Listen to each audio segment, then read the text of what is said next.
Hey guys, welcome back to my channel Tuli's Biology. So today again I have came up with another topic on biology. Before proceeding to the topic, let me make sure that you people are subscribing to my channel. If you have not done it, please do subscribe my channel and watch the video, share it with your friends, and also do comment. And if you do need any information on any biological topic, please feel free to ask me. Okay, so today my topic is about angiosperms. See, the plant kingdom is divided into so many phylum like Thallophyta, Bryophyta, Pteridophyta, gymnosperms, angiosperms. So many classifications are there. So at first today we will start with the angiosperms. Angiosperms, to be very specific, we will deal with the developmental process of the male and female gametophyte of the angiosperms. So let's not waste the time and let's just start with our video. So development of the male gametophyte. Now in case of angiosperm, the male gametophyte is the pollen grains. So how does a pollen grain look like?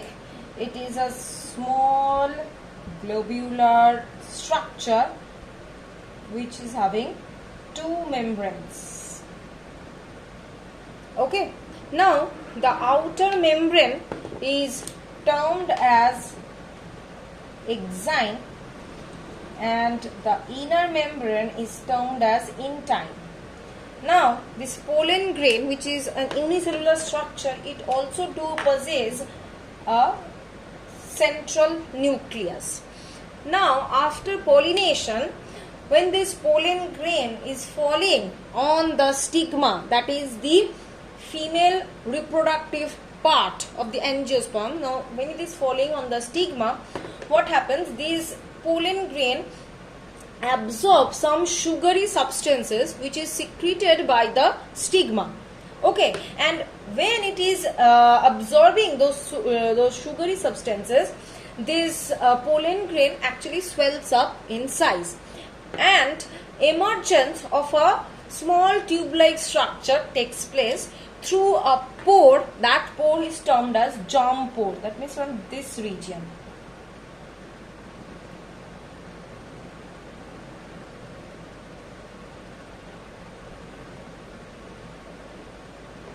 Okay, so this region is actually from where the emergence of the pollen tube has taken place. This region is termed as germ pore. Okay, now simultaneously when this pollen tube is getting elongated, this nucleus also divides to form two nuclei. One larger and one smaller. This larger nuclei, it is termed as generative nucleus, and this smaller one, it is termed as tube nucleus. Clear? Now next, what will happen? This tube nucleus and generative nucleus will descend down towards the end of the tube. So when it is descending down towards this end of the tube,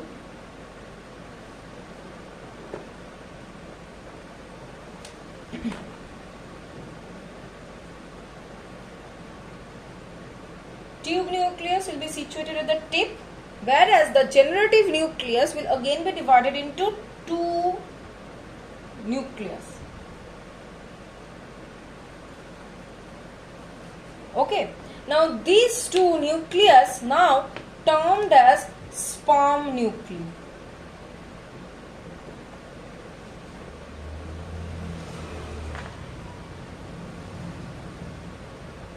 These two nucleus, that means this generative nucleus, they divide and form two sperm nuclei, and this tube nucleus will be present at the tip of the pollen tube.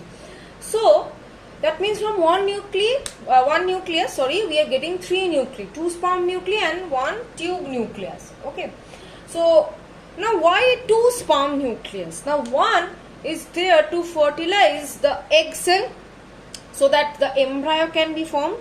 Another sperm nucleus will fertilize the secondary nucleus of the female gametophyte, and as a result of which endosperm will be formed. So two sperm nuclei ultimately fuse with egg cell and another with the secondary nucleus to form the embryo and the endosperm, right? So here double or two times the fertilization is taking place. One with the egg cell, another one with the secondary nucleus. That's why fertilization in angiosperm often termed as double fertilization. Clear? Now this tube nucleus, it is having no such role. It only guides the two sperm nuclei to enter into the ovary. Okay, so this was about the developmental process of the male gametophyte. Next we will move on to the developmental process of the female gametophyte. So now the female gametophyte. The female gametophyte is the megaspore cell. Okay, so this megaspore actually looks like this, which is having a centrally placed nucleus. Okay, now this nucleus will divide. So the next step is that this nucleus will divide to form two daughter nuclei. Understood? So these two daughter nuclei in the next step will go to the two opposite poles. That means here and here. These two opposite poles having a special name. This end is termed as micropylar end or micropylar region, whatever you say. And this end is termed as chalazal end or chalazal region, whatever you say. Now this nuclei, that means one on this pole, another one this pole, will divide repeatedly and will produce four cells four nuclei at each end. That means 4 on this micropylar region, 4 on this chalazal region. Now in the next step, what will happen? One nuclei from each region will come. I am rubbing this nuclei, come at the center and will fuse. These are the two nuclei coming from each pole and they fuse.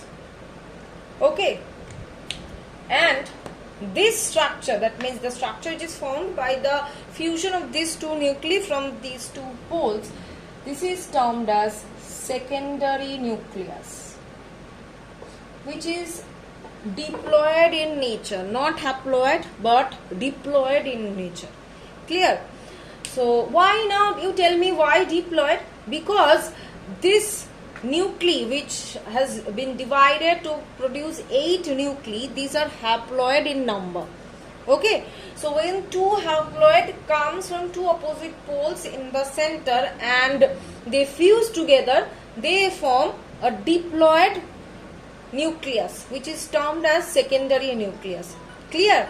Now the nuclei at the micropylar region, this is termed as the egg apparatus. These 3 nuclei, they together termed as egg apparatus. They are being surrounded by a layer of cytoplasm and they form the egg apparatus. Now these are the 3 nuclei, of which this one will act as the egg. Okay, and these two will be the synergids. So I am labeling on this left hand side, but you should not label on the left hand side. This is the egg cell and these two are the synergids. Okay, now this remaining 3 cells at this chalazal end, they form the antipodal cells. Okay, these three are the antipodal cells.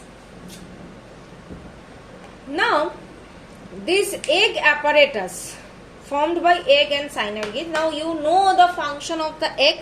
It is sitting over here. Now the sperm will come and will fertilize the egg to form the zygote. Now what are the functions of the synergids?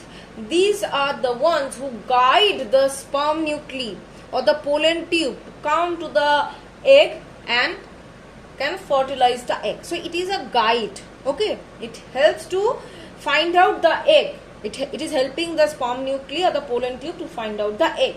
Whereas these remaining three cells on this chalazal end, that is the antipodal cells, their functions are still not known. Okay, and the secondary nucleus will be fused by another sperm to form the endosperm tissue. Okay, so egg will be fertilized by one sperm nuclei, secondary nucleus will be fertilized by another sperm nuclei. Egg will produce, after fusion with the sperm, it will produce the zygote, and the secondary nucleus, after combining with the sperm, they will form the endosperm. Now endosperm is the tissue which provides nourishment to the growing embryo. Clear? So this was all about the female gametophyte. So male and female gametophyte, the developmental procedure I have just shown. If you are having any problem, then feel free to ask me in the comment section. Okay, and if you still do have any other queries on any other topic, then let me know in the comment section. And if you think that my videos can be upgraded, then give the ideas also. So please watch the videos and subscribe to my channel, share it with your friends. Thank you. Till then, take care. Bye bye.